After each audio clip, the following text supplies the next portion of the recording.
আমরা তো লাভবান, আমরা গরু কিনি, আমরা প্রতি বছর বছর আমরা কুরবানির সময় আমরা বিক্রি করি, এতে আমরা দুধও আমরা কিছু লাভবান হই। আমরা ধরেন না এই যে গরুর বানের ভিতরে, গরু উলানের ভিতরেই ধরেন না 50 টাকা কেজি পড়ে, গরু খাওয়া দাবার লইয়া 50 টাকা কেজি পড়ে, তাহলে আমরা দুধটা নিয়ে 80 টাকা বিক্রি করি, তাহলে হ্যাঁ আমাকে কেজিতে 30 টাকা মতো থাকে, বুঝেন না, 30 টাকা মতো থাকে। তাহলে 30-এর দুধে যদি 30 টাকা করে থাকে তাহলে 1900 টাকা মতো থাকে, বুঝেন না। প্রিয় দর্শক, আসসালামু আলাইকুম।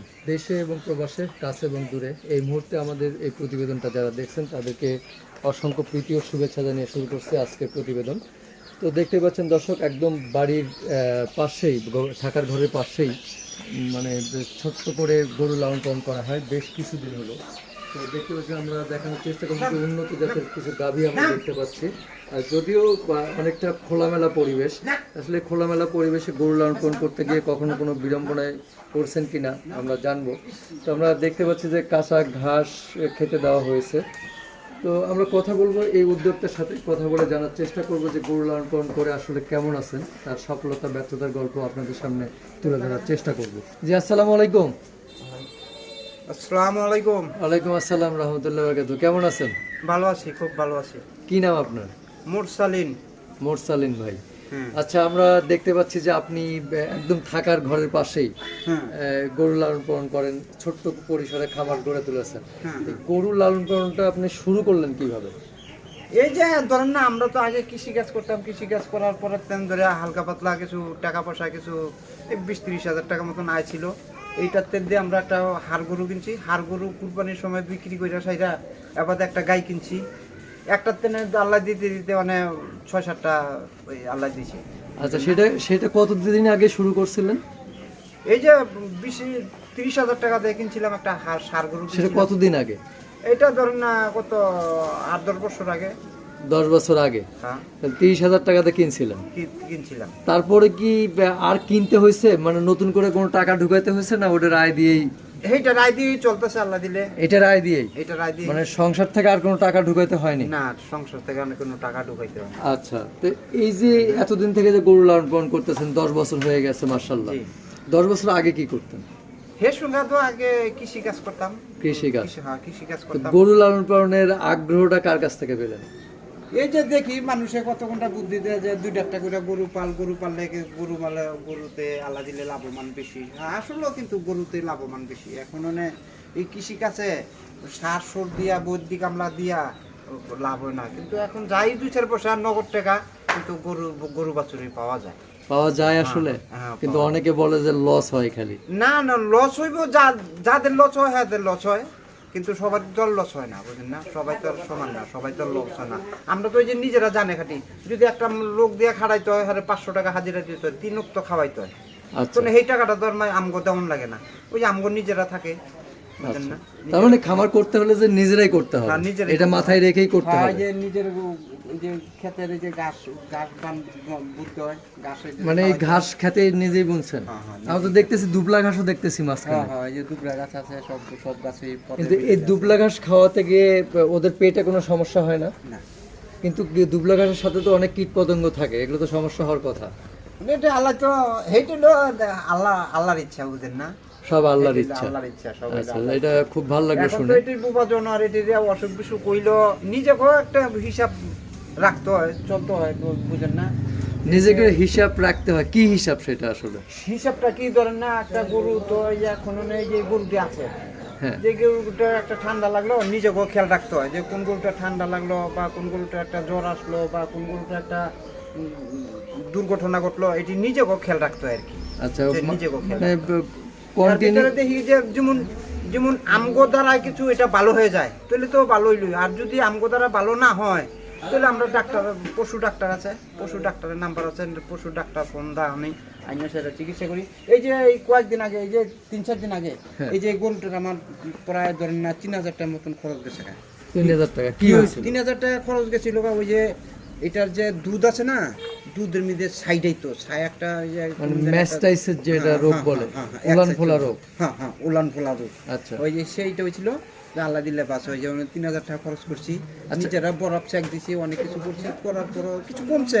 এরপরে কত ঘন্টা কইতেছে না ডাক্তার দেখা তো এটা তাড়াতাড়ি ভালো হবে। আচ্ছা, ওই যে পরশু দিন 3000 টাকা খরচ করে ডাক্তার লাগাইলাম, ইনশাল্লাহ দেওয়ানো ভালো হয়েছে। এই যে রোগটা যে হয়েছিল কেন হয়েছিল এটা কি জানেন? এটা তো ধরেন না, রোগটা হয় কিন্তু আপনার একটু ঠান্ডার ভিতরে থাকলে, ওলানটা যখন ঠান্ডার ভিতরে থাকে না, তো তুলে এটা কিয়েতে না হয়। আচ্ছা, না এটা আরেকটাই আছে, যেমন আপনার এখানে কিন্তু বেশ অপরিষ্কার দেখতেছি, যে যখন জায়গা যে হ্যাঁ, যখন আপনি গাভীটা পানালেন মানে দোয়ালেন, হ্যাঁ, দোয়ানোর পরে গাভীটা কি মাটিতে শোয়? না এটা তো একদম পরিষ্কার করে দিই, ধুইয়া পরিষ্কার করে দিই। না তখন শোয় কি না? না যখন ধুইয়া দিব পরিষ্কার, যখন এটা সুতার দরকার পড়ে তখন সুতে। না দোয়ানোর পরে যদি গাভীটা শোয়, হ্যাঁ, তখন কিন্তু বাড়ের সেলগুলো খোলা থাকে। হ্যাঁ, ওই যে হ্যাঁ, ওই সেল দিয়ে ময়লা ঢোকে। হ্যাঁ, ময়লা ঢোকার কারণে কিন্তু এই রোগটা হয়। ময়লা ঢোকার কারণে, হ্যাঁ, ময়লা ঢোকার কারণে। যেমন গাভীটা যখন আপনি দোয়াবেন, হ্যাঁ, তখন মিনিমাম গাভীটায় 1 ঘন্টার মধ্যে শুইতে দেওয়া হবে না। না দোয়ানের টাইমে তো যখন ধোয়া শাড়ি, এরপরে 1-1.5 ঘন্টা পরে বা 1 ঘন্টা পরে, হাফ ঘন্টা আধা ঘন্টা পরে এটি শুয়ে থাকে। এই যে নিজে ইচ্ছা শুইতেছে, নিজে ইচ্ছা উঠতেছে, ঘাস খাইতেছে। মানে দোয়ানোর পরে 1 ঘন্টা শুইতে দেওয়া হবে না। 1 ঘন্টা, হ্যাঁ, যদি 1 ঘন্টার মধ্যে শোয়, 1 ঘন্টা পর্যন্ত ওদের বাড়ির যে সেলগুলো, হ্যাঁ, মানে ছিদ্রগুলো খোলা থাকে। হ্যাঁ, খোলা থাকলে ওই দিক দিয়ে ময়লা ময়লা ঢোকে, ঢোকে। আর ময়লা ঢোকার কারণে এই রোগটা হয়। আমাদের কিন্তু আবার এই যে ডাক্তাররা কিন্তু বড় বড় ডাক্তার আছে, ডাক্তাররা কিন্তু আবার বলে যে কিন্তু এই উলানটা যখন এই ঠান্ডা মাটিটা যখন ঠান্ডা থাকে না, এই ঠান্ডা মাটিটার ভিতরে শুইলে কিন্তু এই রোগটা পেলে বেশি দেখা যায়। আচ্ছা, ঠান্ডা মাটি ঠিক আছে, কিন্তু ওই যে দোয়ানোর পর যদি পরপরই যদি শোয়, হ্যাঁ, ধরেন 15-20 মিনিট বা আধা ঘন্টার মধ্যে শুইলো, হ্যাঁ, তাহলে কিন্তু এই রোগটা হওয়ার সম্ভাবনা বেশি থাকে। মানে 1 ঘন্টা অন্তত খাবার দিয়ে দাঁড় করে রাখতে হবে ওরে। আর তাহলে তো দেখা যায়, তাহলে দোয়ানোর পরে 1 ঘন্টা না শুইতে দিলে ভালো। হ্যাঁ, 1 ঘন্টা যেন গরুটা না শুইতে পারে, তাহলে এই রোগটা থেকে বাঁচার একমাত্র উপায় কিন্তু এইটাই। জানেন না, এই রোগটা বইলে গরু ওই একেবারে হিসাবে বাদ হয়ে যাবে, এমনকি বানই একবারে জীবনে লাগি বাদ হয়ে যাবে। হ্যাঁ, এই রোগটা খুব সেনসিটিভ রোগ, এটা নষ্ট হয়ে যায়। এই রোগটা খুব এই যে এই গরুটা কত কেজি দুধ দেয় আপনার? এই গরুটা আপনার ধরেন না সকাল বিকালে 22-23 কেজি দুধ দেয়। মাশাআল্লাহ মাশাআল্লাহ। এটা কোন জাতের গরু? এটা হলো আপনার জার্সি, এটা জার্সি জাতের। জার্সি। আচ্ছা, এটা কয়টা বাচ্চা দিয়েছে আপনার এখানে? এটার আপনার বাচ্চা দিয়েছে আপনি 3টা। এই যে একটা, এই যে আর এখানে 2টা, 3টা। আচ্ছা, এইটার বাচ্চা এগুলো? হ্যাঁ, এটা। তো এটা জাত কি জাত পাইছে? কোনটা এটা? হ্যাঁ, এইটা বলে জার্সি, এটা বলে না এটা তো মনে হচ্ছে ফ্রিজিয়ান জাত হবে। হ্যাঁ, হ্যাঁ, ডাক্তাররা যে বীজ দিছে না, কইছে ভালো বীজ দিছে। এটা কিন্তু আচ্ছা, ওষুধ তাহলে এইটার বাচ্চা যেহেতু এইটা, তাহলে এইটা কি বাচ্চা কয়টা বাচ্চা দিছে নাকি? এইটা হ্যাঁ, না, এটা অন্তরে বাচ্চা দেয় না, এটা বাচ্চা দিবে যে কয় মাসে হিটে কয় মাসে হিট দেওয়া আছে? হিট দেওয়া আছে আপনার 9 মাসের উপরে আছে। 9 মাসে। এটা কি বীজ দিছে জানেন কি? এটা তো বীজ কইছে ভালো বীজ দিছে, মানে বীজটা যে কি বীজটা দিছে এটা কিন্তু সঠিক যে আমার জানা। আচ্ছা, আমেরিকান বীজ দিছে, ওই যে অস্ট্রেলিয়ান জাতের বীজ। তার মানে এইটার বাচ্চা এগুলো সবগুলাই? হ্যাঁ। আচ্ছা, দর্শক দেখতেই পাচ্ছেন যে জাত উন্নয়ন আসলে কতটা ভালো এবং গুরুত্বপূর্ণ, এবং খুব ভালো জাত পাইছে এগুলো। তাহলে এখন আপনার গরু দেখতেছি 2 দিয়ে 4 দিয়ে 6টা ছোট বড় মিলে। জি। তো এখন আপনার খামার থেকে কত কেজি দুধ হচ্ছে প্রতিদিন? এখন এখন তো 2টা দুধ দেয়, এই যে 2টা, এই 2টা দিচ্ছে। হ্যাঁ, এইটা। আর ওইটা তো এই 2টা সকাল বিকালে ধরেন না 32 কেজি, 30 কেজি, 31 কেজি। আচ্ছা, ধরেন 30 কেজি ধরলাম। 30 কেজি। দুধ কত করে বিক্রি করেন? আমরা তো ঢাকা শহরে দুধ বিক্রি করে 80 টাকা। 80 টাকা বাসায় দেন? জি, নিজেই দেন? আর এই যে গ্রামের থেকে যদি নেয় তাহলে আমরা 70 টাকা 75 টাকা রাখি। আচ্ছা, তাহলে 80 টাকা করে বিক্রি করলে আপনার হলো 30 লিটার দুধের দাম হচ্ছে কত? 3 8 24, মানে 2400 টাকা। জি, 2400 টাকা। তাহলে প্রতিদিন এদের পেছনে খরচ হচ্ছে কত? আর ধরেন না প্রতিদিন এর পিছনে খরচ আছে 1500 টাকার মতো খরচ আছে। 1500 টাকা। জি। আচ্ছা, 1500 2400 টাকা থেকে 1500 গেলে থাকে কত টাকা? 1400।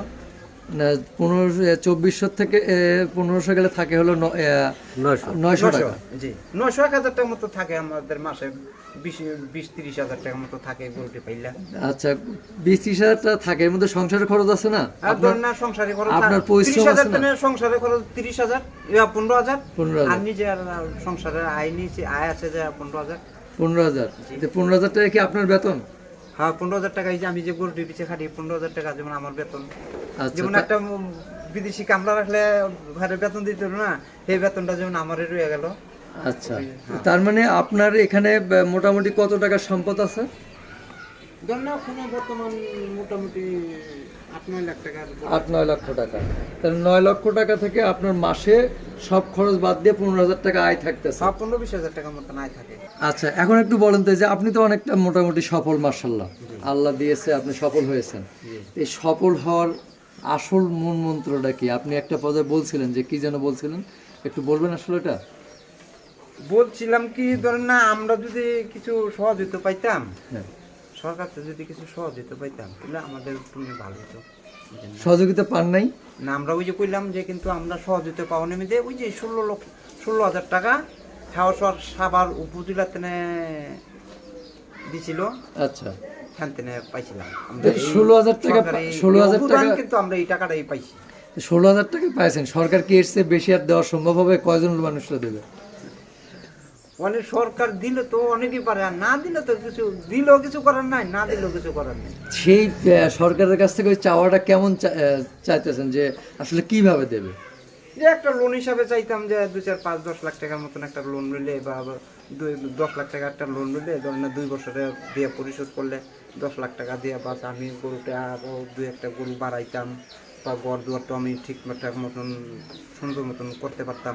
মানে কম সুদে লোন পেলে তাহলে উপকার হতো। হ্যাঁ, জি জি, আচ্ছা, এটাই হলো মূল কথা। এটাই মূল কথা। অবশ্যই আমরাও চেষ্টা করলাম আপনার কথাগুলো জানানোর। আশা করি আপনার এই কথাগুলো সরকারের উচ্চ মহলের কানে পৌঁছবে এবং ক্ষুদ্র খামারিদের পাশে দাঁড়াবে সহজ শর্তে লোন দিয়ে।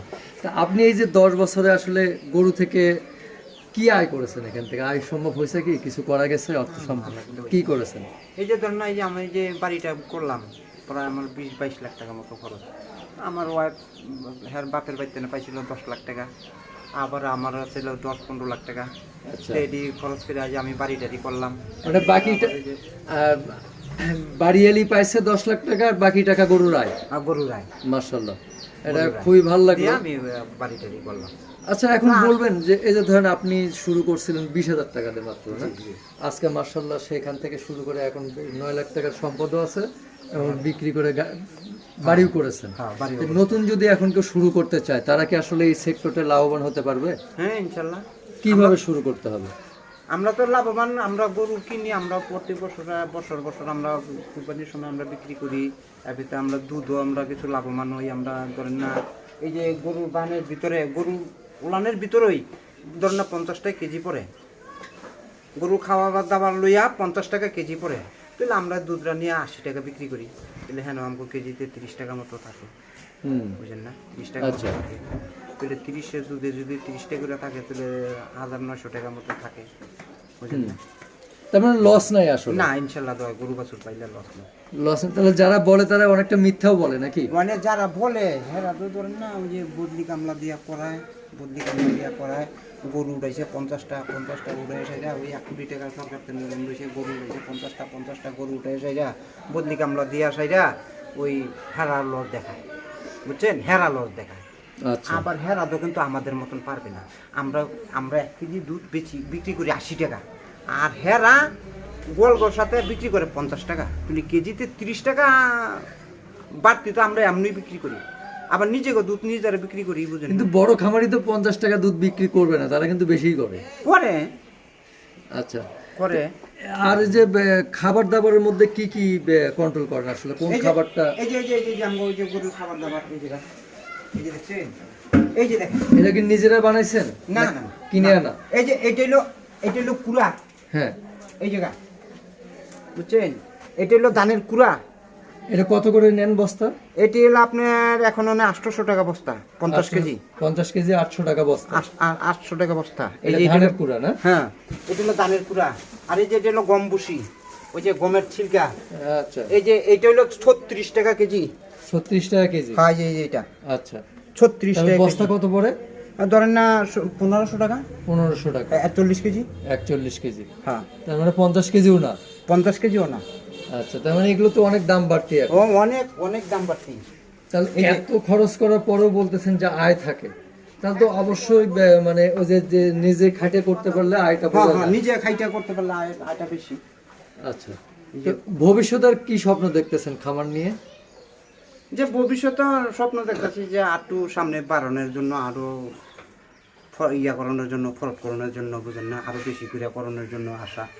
নতুন খামারি দের কি পরামর্শ দেবেন যারা নতুন আসতে চায় এই সেক্টরে? আসলে যারা তাদেরকে কি পরামর্শ দেন, কিভাবে শুরু করলে তারা সফল হতে পারবে? ও হ্যাঁ, লাইন লাইন কারণ না না, এবার যারা নতুন শুরু করবে তারা বকনা বাছুর কিনা শুরু করবে না ষাঁড় গরু পালন করলে ভালো হবে? গাবি কিনবো, গাভী। গাবি যারা গাভী কিনবে গরুটির চেহারাটা দেখলে আমরা বলতে পারি যে কোন গরুটার কি হইলো, গরুটা ঘাস খাইলো না কেন। এটি কিন্তু জানতে হইব, শিখতে হইব, বুঝছেন? এটি শিখতে হইব, জানতে হইব। এই যে আমরা তো এই যে কিন্তু যে আমরা যে গরু তলে আমরা গাই পানাই, আমরা গায়ের তলে বইলেই কিন্তু আমরা কইতে পারি যে কোন গরুটা সাইড এলো, কোন গরুটা ভালো বা কোন গরুটা সাইড এলো, এটা আমরা বলতে পারি। আচ্ছা, যে গরুটা সাইড আইব, এই গরুটা উলানটা শক্ত হয়ে যাবো গা, পাথরের মতন শক্ত হয়ে যাবো গা। এটারে কি করতে হইব? বরাব দিয়ে ছাক দিতে হইব, ডাক্তার লাগাইতে হইব, তইলে এইটা আবার নরম হয়ে আইব, তখন আবার দুধ কিনা। বরফ দিয়ে সেক দেওয়াটা হলো প্রাথমিক চিকিৎসা, হ্যাঁ। তারপর ডাক্তার নিয়ে আসতে হবে। ডাক্তার। তার মানে গরু লালন পালন করে মোটামুটি সুখে আছে। হ্যাঁ, ইনশাআল্লাহ ভালো আছে। তো ঠিক আছে, ভালো থাকবেন, হ্যাঁ, ইনশাআল্লাহ। ধন্যবাদ আপনাকে। আসসালামু আলাইকুম। ওয়ালাইকুম আসসালাম। প্রিয় দর্শক, শুনলেন একজন খামারির খামার জীবনের বাস্তব গল্প আপনাদের সামনে তুলে ধরার চেষ্টা করলাম। উনি যে পরামর্শগুলো বা যে মেসেজগুলো দিলেন সেগুলো যদি আসলে ফলো করে চলা যায় তাহলে কিন্তু অবশ্যই এই সেক্টরটা লাভবান হওয়া সম্ভব। তো এই প্রতিবেদনটা দেখে যদি আপনাদের ভালো লেগে থাকে তাহলে আমাদের সার্থকতা। সামনে এরকম নতুন প্রতিবেদন দেখার জন্য লাইক, শেয়ার, কমেন্ট এবং সাবস্ক্রাইব করে আমাদের সাথেই থাকবেন। সবাইকে অসংখ্য অসংখ্য ধন্যবাদ।